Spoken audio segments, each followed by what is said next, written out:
اس لیے کئی مرتبہ ہم کہتے ہیں میں نے روزہ رکھ کر بھی دعا کی، خدا نے میرا مقصد نہیں سنا، پورا نہیں کیا۔ کیوں؟ کیونکہ اس کا ارادہ تھا اور وہ اپنے ارادوں میں اٹل خدا ہے۔ تیسری آیت میں لکھا ہے یہ کون ہے جو نادانی سے مصلحت پر پردہ ڈالتا ہے۔ یہاں پر وہ کہتا ہے کہ خدا جو ہے نہیں ڈال سکتا مصلحت پر نادانی سے پردہ، لیکن میں نے جو نہ سمجھا وہی کہا۔ اب وہ کہہ رہا ہے کہ میری سمجھ ناقص ہے، اور یہاں پر آگے وہ کہتا ہے یعنی ایسی باتیں جو میرے لیے نہایت عجیب تھیں جن کو میں جانتا نہ تھا۔ خدا، یاد رکھیے گا، مقصد سے پہلے ہمیں ان دو باتوں کو غور کرنا ہے کہ خدا سب کچھ کر سکتا ہے، اس کے ارادے اٹل ہیں، وہ نادانی سے ہمیں چلنے نہیں دیتا، وہ ہمیں ہماری سمجھ کو بدل دیتا ہے، اور پھر جو باتیں عجیب معلوم ہوتی ہیں جس کو ہم سمجھنے میں قاصر رہتے ہیں، خدا ہمیں سمجھا دیتا ہے، اور پھر جب ہمیں سمجھ آ جاتی ہے تو پھر ہم کہتے ہیں واہ خداوند، میں تو اس بھید کو سمجھنے سے قاصر تھا، تیرے فضل کی بدولت یہ ممکن ہوا ہے۔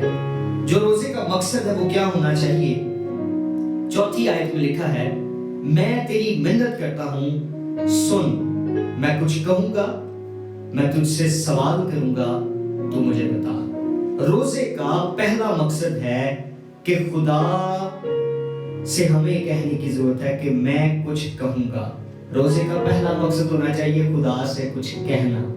آج سب سے بڑی بات، ہم خدا کی سننا چاہتے ہیں لیکن خدا کو اپنے دل کا حال بتانا نہیں چاہتے۔ روزے کا بنیادی مقصد خود کو خدا کے حضور کھول دینا کہ خدا میں تجھ سے کچھ کہنا چاہتا ہوں، اور صرف کچھ نہیں، خدا میں تجھ سے سب کچھ کہنا چاہتا ہوں۔ اور آگے لکھا ہے میں تجھ سے سوال کروں گا تو مجھے جواب دے گا۔ پہلی بات کہ روزے کا بنیادی مقصد ہے اس سے گفتگو کرنا، بات کرنا، جیسے دعا کا لفظی مطلب ہے گفتگو کرنا، تو روزے کی حضوری میں بھی جب ہم دعا کرتے ہیں، جب ہم اس سے بات کرتے ہیں تو یہ بنیادی مقصد ہے۔ اور پھر دوسری بات کہ جو روزے کا مقصد ہے وہ ہے خدا سے جواب حاصل کرنا۔ آمین۔ ہم خدا کے سامنے ایک پورا کاغذ رکھ دیتے ہیں اور کہتے ہیں مجھے نہیں پتا اس سوال کا جواب، تو مجھ میں ڈال دے۔ اور خدا روزے کی حالت میں ہمیں زندگی کے معاملات کے، اور پھر اگر کچھ لوگ بائبل کے کچھ بھیدوں کو خدا سے سیکھنا چاہتے ہیں تو خدا آپ کو سارے دورانیہ میں سکھاتا ہے۔ سو پہلی جو ہم نے بات کی وہ یہ کہ روزے کا مقصد ہے خدا سے کچھ کہنا، خدا سے بات کرنا، اور پھر دوسری بات کہ خدا سے سوال کر کے جواب حاصل کرنا۔ تیسری بات جو ہے وہ 5ویں آیت میں نظر آتی ہے، لکھا ہے میں نے تیری خبر کان سے سنی تھی پر اب میری آنکھ تجھے دیکھتی ہے۔ روزہ جو تیسرا روزے کا مقصد ہے وہ ہے خدا کی آواز کان سے سننا۔ ہم جب روزے کی حالت میں خدا کے حضور آ جاتے ہیں تو پھر خدا کی آواز ہم اپنے کانوں سے سننے لگتے ہیں، اور خدا ہمیں سناتا ہے، وہ کہتا ہے بیٹھ میری حضوری میں اور تجھے میں اپنی آواز سناؤں گا۔ تو تیسرا مقصد ہے کہ روزہ کیوں ہم رکھنے لگے ہیں؟ تاکہ ہم خدا کی آواز کو اپنے کانوں سے سن سکیں۔ اور پھر چوتھا مقصد اسی آیت میں ہے، اور وہ ہے کہ پر اب میری آنکھ تجھے دیکھتی ہے۔ روزے کا مقصد خداوند کو دیکھنا ہے۔ آمین۔ ہم خدا کو دیکھنا چاہتے ہیں، ہم خدا کو دیکھتے ہیں روزے کی حالت میں۔ یہ سب سے بڑا مقصد جو ہے وہ ہمیں روزے کا نظر آتا ہے۔ اور پھر چھٹی آیت میں اگلا مقصد ہمیں پتہ چلتا ہے، وہ ہے اس لیے مجھے اپنے آپ سے نفرت ہے۔ جب ہم چار اصول جو ہم نے اوپر بات کی کہ ہم خدا سے بات کرتے ہیں، ہم خدا سے جواب حاصل کرتے ہیں، ہم خدا کی آواز سنتے ہیں، خدا کو دیکھتے ہیں، جب ہم یہ چار کام کر لیتے ہیں تو پھر پانچویں بات ہمیں پتہ چل جاتا ہے کہ جو میری یہ زندگی ہے یہ گناہ لدہ ہے، یہ گناہ سے بھری ہوئی ہے، اور پھر ہمیں اپنے آپ سے نفرت ہونے لگتی ہے۔ آج اگر انسان کو خود سے نفرت ہو جائے اور خدا سے دل لگ جائے تو آپ دیکھیں گے کہ خدا آپ کے اندر سے وہ ساری چیزیں جو نفرت کا باعث بنی ان کو نکالتا اور آپ کے اندر جو ہے وہ نیا دل ڈال دیتا۔ اور زبور میں اس میں کہتا ہے کہ میرے دل کو جو گناہ ہوتا ہے نکال اور نیا گوشت دل جو ہے مجھے عنایت کر، نئی روح میرے باطن میں ڈال دے۔ خدا پھر ہمیں نیا بنا دیتا ہے، اور یہاں پر ہم اپنے آپ سے نفرت کرنے سے مراد اقرار کرنا بھی نظر آتا ہے۔ یاد رکھیے گا، جب ہم خدا کے حضور آ جاتے ہیں، جب ہم روزہ رکھتے ہیں، تو اس کا 5واں بڑا مقصد ہے کہ ہم اقرار کرتے ہیں، ہم اپنی غلطی کو تسلیم کرتے ہیں۔ یہ ہمارا 5واں بڑا مقصد، اور 6واں اور آخری مقصد ہمیں اسی آیت کے دوسرے حصے میں نظر آتا ہے۔ لکھا ہے، اور میں خاک اور راکھ میں توبہ کرتا ہوں۔ اقرار کرنے کے بعد بڑا مقصد جو ہم روزے کی حالت میں کرتے ہیں، اور وہ ہے توبہ، یعنی یو ٹرن، عہد کرنا۔ خدا میری زندگی میں یہ تھا اور میں اب یہ نہیں کروں گا۔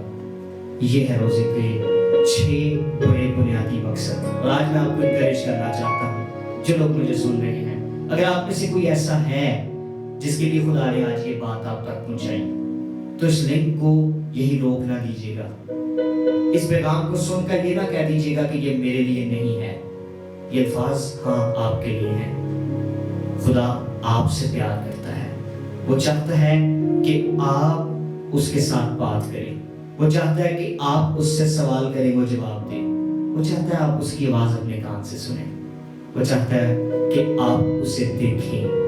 کیسا عجیب خدا ہے کہ جو خود چاہتا ہے کہ میری خلقت مجھے دیکھ سکے، اور پھر جب آپ اس کو دیکھیں گے تو آپ کو اپنے آپ کو دیکھیں گے تو آپ کو پھر اقرار کرنے کا دل کرے گا کہ نہیں، جو میں کر رہا ہوں، جو زندگی میں گزار رہا ہوں، وہ اچھی اور درست نہیں ہے۔ اور جب آپ یہ کریں گے تو پھر آپ توبہ کے عمل تک پہنچیں گے، اور اب جب توبہ کر لیں گے تو خدا کی حضوری میں مقبول اور پسندیدہ ہو جائیں گے۔ خداوند مجھے اور آپ سب کو روزے کے ان 6 بڑے بنیادی مقاصد پر عمل کرنے کی، غور کرنے کی توفیق عنایت فرمائے۔ God bless you.